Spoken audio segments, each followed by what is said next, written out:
Is They just sent a link now.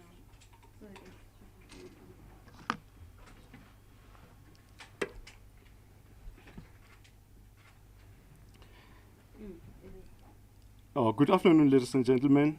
My name is Minister Ntshavheni from the Department of Communications and Digital Technologies. Thank you so much for joining us for this media briefing. We also would like to welcome listeners and viewers who are joining us from the length and breadth of our country. We also welcome our colleagues from the media fraternity, those who are here and those who are joining us from our various online platforms. Thank you so much for making time to come through. Ladies and gentlemen, as you will know that this media briefing is called by the Minister, our Honorable Minister of Communications and Digital Technology, to brief the people of our country consistent with what she committed in October last year, when Minister indicated that she will from time to time, as we implement the revised BDM program, brief the nation. So Minister has to date briefed, I think, the nation more than 6 times, additional to a number of other platforms where she has been to take the nation into her confidence on this program. Now, Minister is joined today, as always, by the program leader of the Broadcast Digital Migration Program, Mr. Tebogo Lishope. Minister is also joined by our Acting Director General in the department, Ms. Nongubega Jordan Jan. And we also have a number of senior officials from the department, including the Acting Deputy Director General for Policy, Mr. Collins Mashile. Now, ladies and gentlemen, with that brief background, I would like to invite our Honorable Minister to address the nation.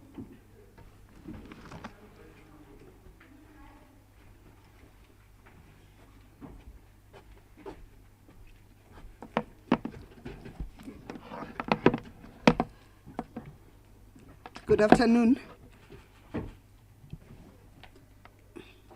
On the 7th of July 2022, I updated the nation on the broadcast digital migration and analog switch off, in particular with the outcome of the Constitutional Court and our next steps forward. As highlighted by the Constitutional Court, the digital migration process is a national priority and must be completed without any further delay for the benefit of the country. The broadcast digital migration process delays have negatively affected the development of ICT sector in the country. In particular, it has delayed broadband penetration across the country, specifically in rural and peri-urban areas. At the last briefing, I announced the 30th of September 2022 as the final date for applications of government-subsidized set-top boxes. The extended window aims to provide a further opportunity for needy households to make applications and register for government-subsidized set-top boxes. The final registration date of 30th of September was published through Government Gazette in all official South African languages. In terms of the public awareness, we have simultaneously ramped up the public awareness program to ensure the digital migration message reaches South Africans irrespective of where they are. We therefore adopted a multi-pronged and multi-channel approach to drive the message to our citizens regarding broadcast digital migration and the final date of applications of the 30th of September 2022. We are broadcasting key messages on all SABC public radio stations in their languages of broadcast through at least 5 slots per radio station per day and 3 slots for the 3 SABC TV channels per day. The SABC has been appointed to champion broadcasting awareness messages to the public of South Africa in partnership with community broadcasters. With regards to the community broadcasters, we are working with 96 community broadcasters, and they also broadcast the BDM message 3 times a day. We have teams on the ground across all provinces doing community activation to educate people about digital migration, drive registrations, and set-top box installations. We appreciate the support of the South African Local Government Authority, SALGA, and the National House of Traditional and Khoisan leaders and their provincial chapters for collaborative work with both councillors and traditional leaders in coordinating localized community meetings. During last week, I was personally in Western Cape Province, Cape Town Metro, Ward 86, Lwandle in the Strand, where we received positive feedback from STB beneficiaries, including the improvement in the turnaround time between applications and installations.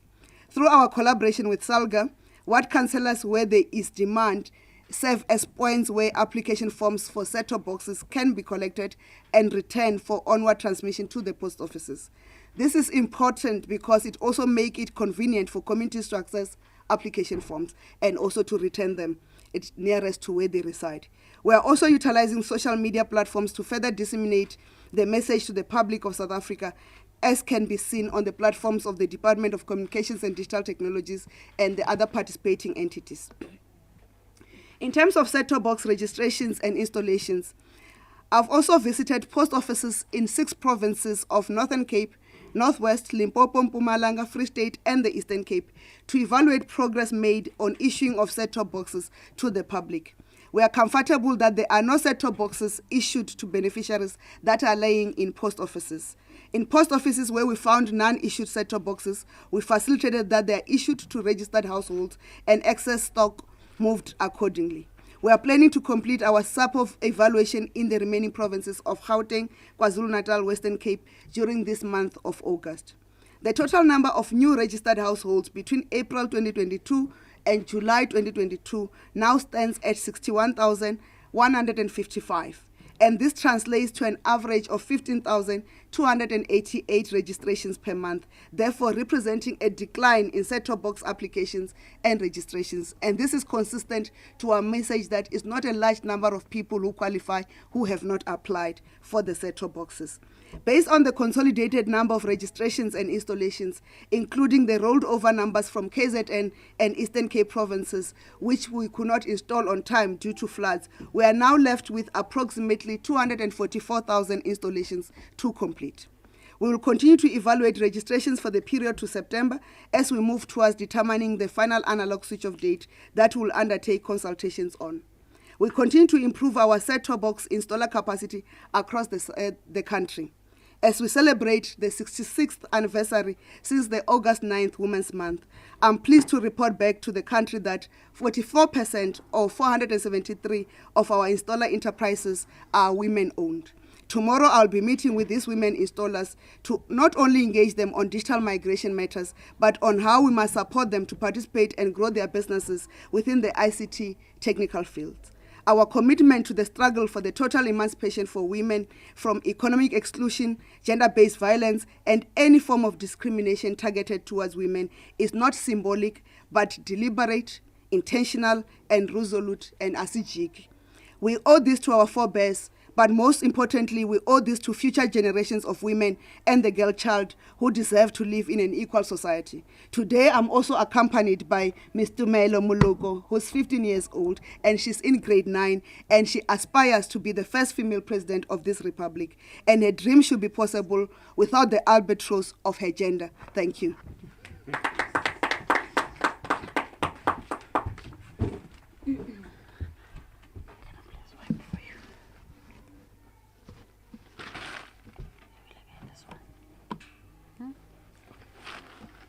Oh, thank you so much, Honorable Minister, for the statement, briefing the nation, and we welcome our future president. We would also like to acknowledge the presence here, ladies and gentlemen, of Ms. Nomvuyiso Baki, the CEO of the Association of Comms and Technology, NPC. We welcome you, ma'am. Now, ladies and gentlemen, after this inspiring presentation by the Minister, assuring the nation of where we're going as a department on this program, I would like to open this session to questions. We would firstly check if we do have questions online and if there are questions in the house. We will start with, say, the first round of, say, 5 questions, and then we will see how far we can go, or the appetite for questions. As I indicated, Minister has been briefing the nation well over 6 times in this media briefing alone, and on a number of other platforms, and she's been to so many places in the country, Ndomo, in KZN, Cleveland's hostel in KZN, all over the country. So it will not surprise me if there are few questions, because Minister has been briefing the nation as she committed in October last year. By that, can I see by the show of hands from the House, colleagues would like to put questions? Okay. Can you please indicate your name and then the media house that you're representing, and then you can put your question as clearly and as succinctly as you possibly can. Ladies and gentlemen, I have one hand. By show of hands, can we see how many questions we have in the House? Okay, we have one from the SABC. Do we have questions online, Ishmael? Thanks, Chairperson. We don't have questions Yet. Okay, thanks. Can we give this opportunity then to the colleague from the SABC to ask his question? Good afternoon, colleagues. I don't know if this is on. Can you hear me? Good afternoon, colleagues. My name is Katlego Lehodi. I'm from the SABC. I just wanted to check in with the Minister around the issue of the digital economy and the impact so far of the rolling out of this set of boxes into various communities. And also mine is again on the issue of the rural communities that have constantly basically that has been a challenge in terms of them feeling like they're going to be left behind when this process eventually gets underway in September. So I wanted to find out about the stumbling blocks, especially where the rural communities are concerned. If the Minister, during her visit to all of these areas, she picked up concerns that maybe the department has been inundated with addressing some of those concerns. Thank you. Okay, thanks. I think that's the only question we have. Don't we have any question from the online platform, Ish? Not yet. Okay. Honorable Minister.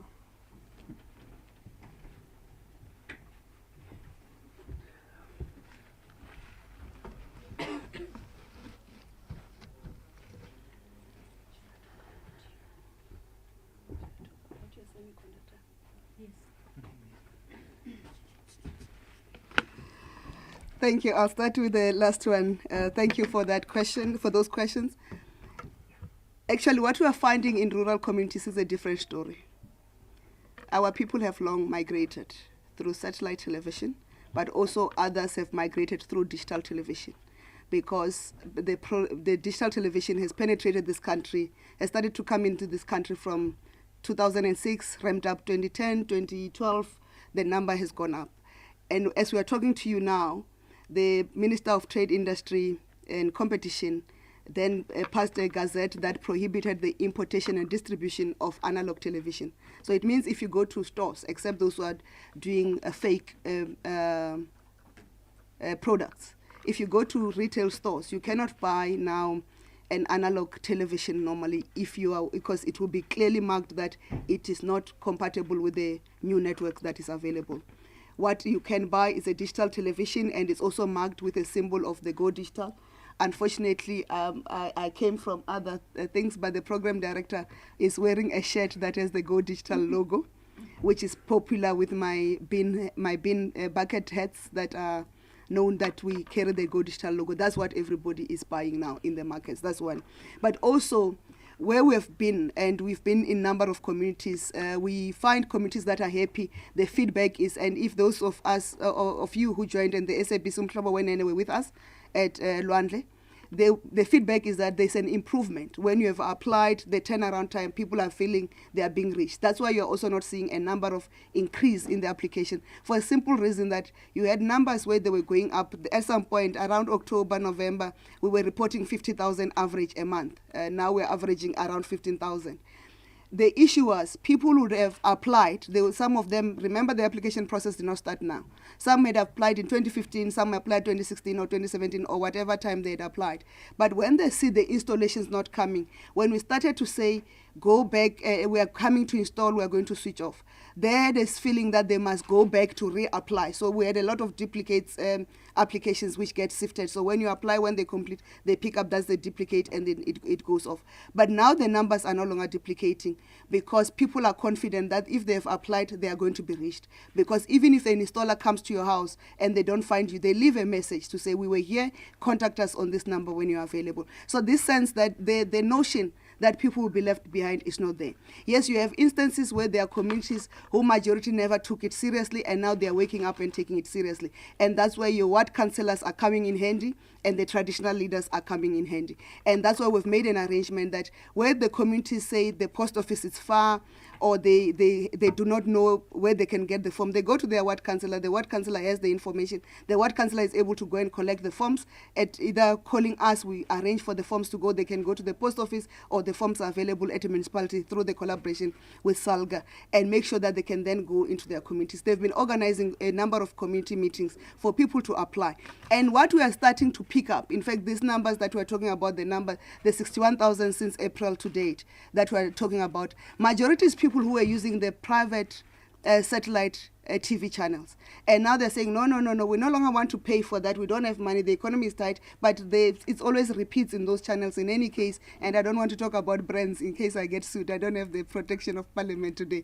They say, no, we want to watch this government TVs which are free, and there are more channels that are coming, and that's why we continue to challenge the SABC to say you must produce more local content because it gives our people an opportunity. So majority of the people we are finding is where we are replacing a private satellite provider with a government decoder in their households. That's what we are finding in the main, and we accept that because it means more viewers for the SABC, but it also means more South Africans who can have local content supported in there, but also meaning that you don't strain the indigent households in terms of the budgets that they have.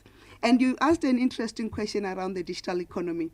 How does the rollout link with that?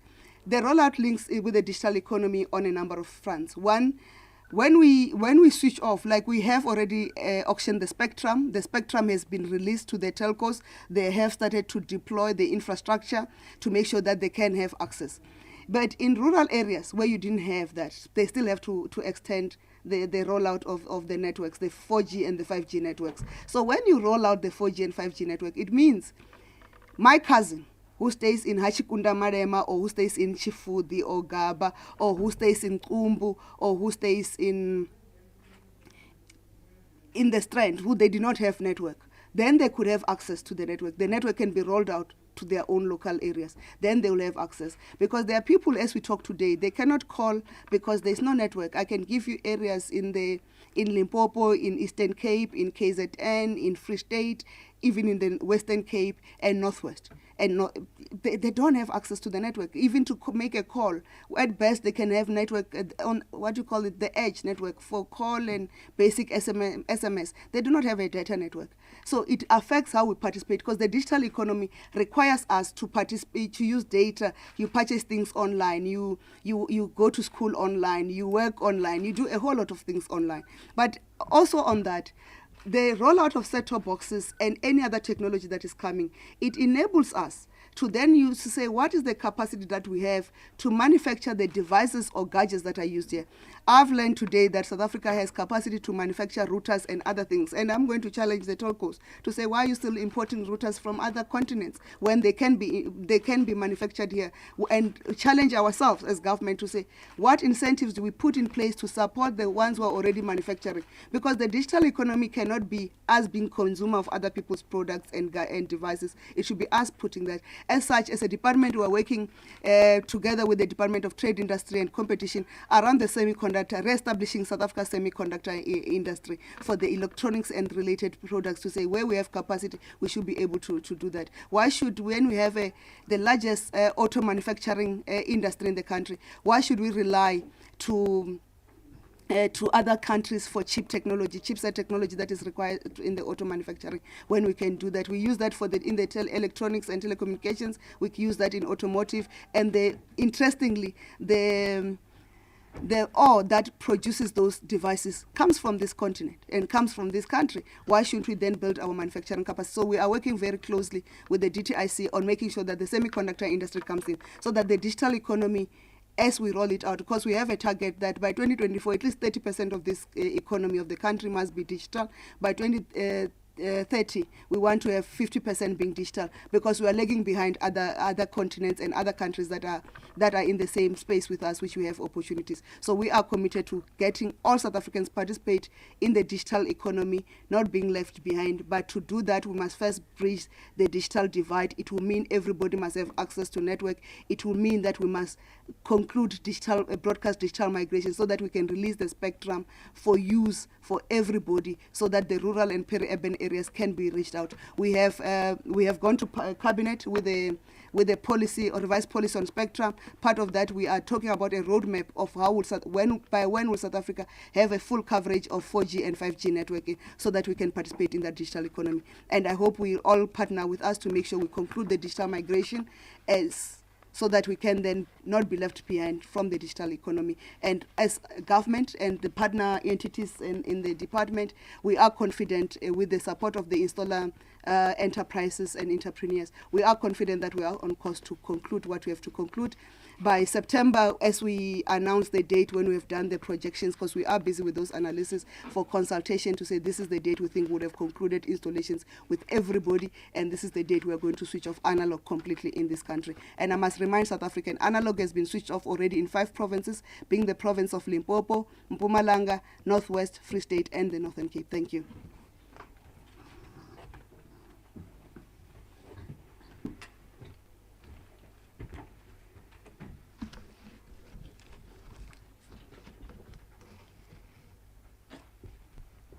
Thank you, Honourable Minister. Colleagues, we're not going to prod further questions. If there are no further questions, we will then bring this session to its conclusion. Oh, okay, I see there could be questions online. Yes. All right, Ismail. We have 2 questions from Aseri, Capital Life SA 99.0 FM. Minister, you have once mentioned that there is a way to set up a smart TV and one does not have to install the decoder. Is this to all smart TVs? Minister, lately there is information that one needs to buy a TV with a Go Digital logo. What will happen to those with smart TVs without the Go Digital logo and does not configure transition? That is all for now, Chair. Thank you. Okay, thanks. Is there a question maybe that we may take from the House, or can we only take this question and conclude that that will be all? Okay, there's no question from the House. The CEO will take this one. It needs engineers.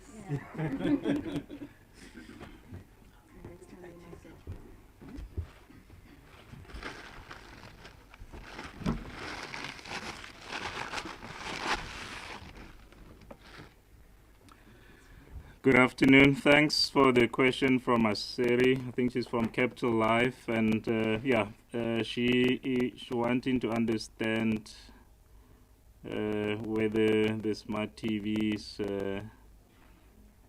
can be set up, and one doesn't need to have a decoder there.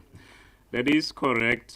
However, the TV is smart because it has multiple capabilities. One needs to just understand that it can be smart on the back of its digital capability, IP capability, and other things. So to be specific, on a digital-ready TV, it has something called integrated digital tuner. So we identify those with the manufacturers by putting the Go Digital logo on those particular TVs. And a user have a choice. You're asking your question, Aseri, what do you do with a smart TV if you have procured it? A smart TV has multiple uses. It can be interfaced with IP. Television is moving to OTT right now. You can interface the TV directly and watch television over OTT on that particular TV. So there are multiple mediums on which you can receive televisions. It is terrestrial, it is satellite, it is also via OTT. So these TVs have those capabilities. But for the purpose of digital migration, the TV needs to have what is called integrated digital tuner. Thank you.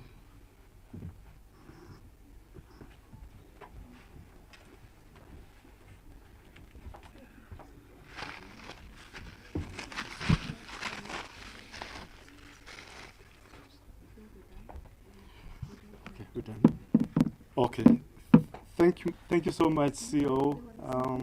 Okay.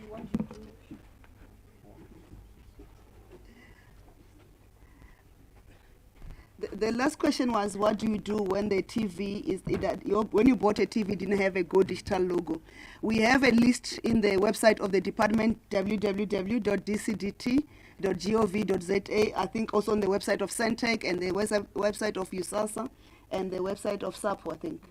We have a list of television sets, because we then did the Go Digital logo for the TVs, make it compulsory with agreement of the manufacturers so that there cannot be confusion.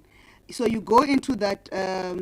If you go into the websites, you can check if your TV it hasn't that integrated tuner, because it will be Go Digital and it will have the list. So the TVs that were procured before that, you check there.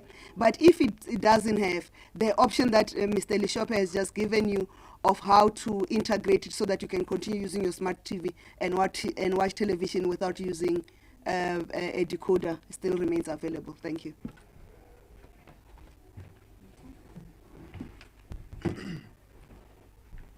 Thank you so much, Honorable Minister. Thank you so much, CEO. Ladies and gentlemen, that then brings this briefing to its conclusion. And we really want to thank you so much, colleagues from the media fraternity, for coming through always when we invite you and assisting us to take the message to the people of our country. Enjoy the remainder of your afternoon, and let's continue having a lovely Women's Month. Thank you.